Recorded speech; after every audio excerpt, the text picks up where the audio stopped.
Maintenant, après l'Ozempic, un autre médicament s'impose maintenant chez les personnes qui veulent perdre du poids, le Wegovy.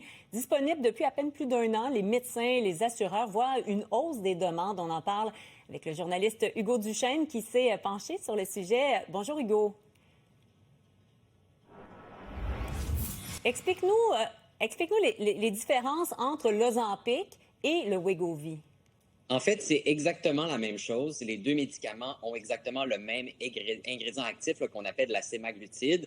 C'est un ingrédient qui vient toucher les récepteurs d'hormones et qui coupe la faim. La différence, c'est que l'Ozempic était commercialisé depuis plusieurs années pour le diabète de type 2. C'était pour ça qu'il était couvert par la RAMQ, par exemple. Et le Wegovy, lui, est commercialisé spécifiquement pour la perte de poids. Et donc, les médecins n'ont plus besoin, si un patient qui présentait de l'obésité, qui voulait perdre du poids, mais n'avait pas de diabète, les médecins devaient prescrire l'Ozempic hors indication, qu'on dit. Maintenant, depuis un an au Canada, là, ça a été plus long ici à cause de la forte demande aux États-Unis. La compagnie ne fournissait pas. Mais là, depuis un an, on peut prescrire le Wegovy.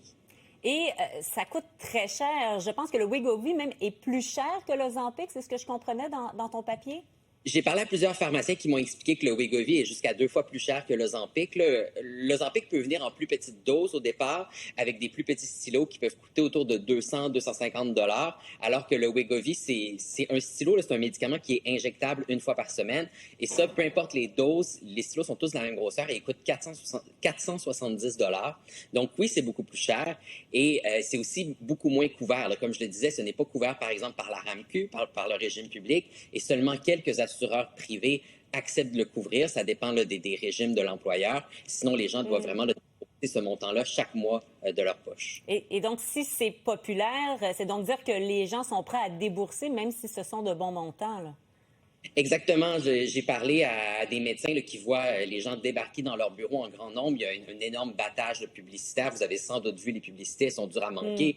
Donc, les gens viennent consulter. Des médecins disent qu'ils n'ont jamais vu des publicités fonctionner justement aussi bien. Et oui, les gens sont prêts à payer des montants qui ressemblent à un paiement d'une voiture par mois pour obtenir le médicament. C'est ça qui est impressionnant. Pour quelques patients, évidemment, le montant est un frein important. Et sinon, ce qu'on me dit, c'est que de plus en plus, quelques assureurs privés commencent justement à le couvrir parce que ce que disent les médecins, c'est qu'évidemment, la perte de poids, l'obésité, eux, ils voient ça comme une maladie. Et donc, entre sortes de problèmes, que ce soit cardiaque ou au niveau des reins et du foie. Et donc, ils voient des avantages à la perte de poids qui peuvent justifier, si on veut, l'investissement. Ouais. Donc, pour le moment, un nombre plus marginal de compagnies d'assurance qui couvrent. Est-ce que ça pourrait s'élargir? Est-ce que ça pourrait devenir la norme? Et c'est ce que souhaitent les médecins. Ils espèrent que d'ici peut-être 2 ans, il va y avoir l'arrivée de médicaments génériques. Ça, c'est quand on copie, si on veut, après quelques années, un médicament qui existe déjà. Ouais. Et donc, ça fait habituellement baisser les prix énormément. Et donc, ce qu'ils espèrent, c'est qu'avec des prix beaucoup plus abordables, les compagnies, les compagnies d'assurance, les régimes d'employeurs privés et même publics au gouvernement vont peut-être s'ouvrir à la possibilité de rendre les médicaments pour la perte de poids disponibles à tous ceux qui font du surpoids. Hugo Duchesne, journaliste au Journal de Montréal, merci beaucoup d'avoir été avec nous.